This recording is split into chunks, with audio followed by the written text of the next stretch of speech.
Hello everyone, good morning. তোমাদের স্বাগত জানাই আমার ছোট্ট একটি ভিডিওতে। তোমরা সবাই কেমন আছো? হ্যাঁ, আমি খুব ভালো আছি। আজকের সকালটা শুরু হয়েছিল কিছুটা টেনশন আর কিছুটা তাড়াহুড়ো নিয়ে। সকালে উঠে প্রথমে ব্রাশ করে ফ্রেশ হয়ে বসে গিয়েছিলাম পড়তে। তারপর একদম রেডি হয়ে গেছি। হ্যাঁ, কিসের জন্য রেডি হয়েছি সেটাই তো তোমাদের বলা হয়নি। আজ ছিল আমার এক্সটার্নাল ফার্স্ট এক্সাম, তাও আবার প্র্যাকটিক্যাল। টেনশন তো একটু হবেই। তোমাদের সাথে কথা বলতে বলতে এদিকে আমার বাসটাও চলে এসেছে। জানো, আজ বাসটাও মিস করতাম যদি বাড়ি থেকে বেরোতে আর কিছুটা লেট হয়ে যেত।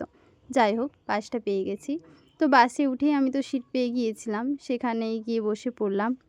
তারপর আর কি, বাইরের ভিউ দেখতে দেখতে চললাম নিজেদের গন্তব্যে। তার মধ্যে আবার ইনি এসে হাজির। গল্প করতে করতে কখন যে রাস্তাটা পেরিয়ে গেল বুঝতেই পারলাম না। এই সেই প্রাণীর শহর বাঁকুড়া। হ্যাঁ, আজ আমাদের বাঁকুড়া সারদামণি কলেজে এক্সাম ছিল। তোমরা কে কে সারদামণি কলেজ চেনো তা অবশ্যই কমেন্টে জানিও।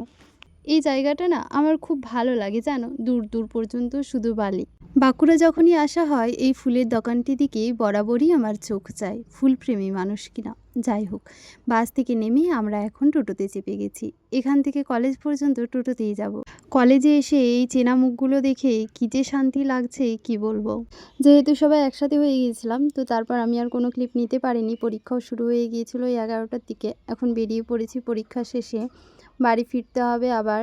এখান থেকে যাব বাজার, সেখান থেকে আবার বাস ধরতে হবে। ওই যে টোটোগুলো দেখতে পাচ্ছ, ওখান থেকে যে কোনো একটা টোটোতে আমরা যাব এখন। তো চলো। 5 ভাগা যাবে?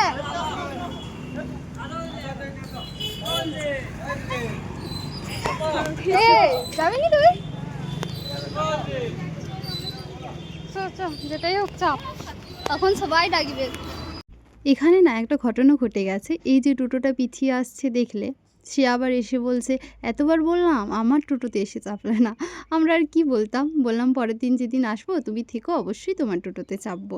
বিষ্ণুপুর গেলে যেমন খাবারের দোকানগুলো ডাকে, এখানেও সে একই ঘটনা ঘটেছে। কি আর বলবো, হাস্যকর একটা ঘটনা। আমরা এখানে বাসের জন্য দাঁড়িয়েছিলাম, আবার আমাদের বাসটা আগে আসায় এনাকে এখন একা রেখে যেতে হবে। কষ্টও হচ্ছে, কি আর করার। বাসটা প্রচণ্ড ভিড় থাকায় বাসে আর সেরকম ভিডিও করতে পারিনি। একদম চলে এসেছি, সারা রাস্তা দাঁড়িয়ে আসতে হলো। এই রোদে দাঁড়িয়ে মানে একাকার অবস্থা হয়ে গিয়েছে।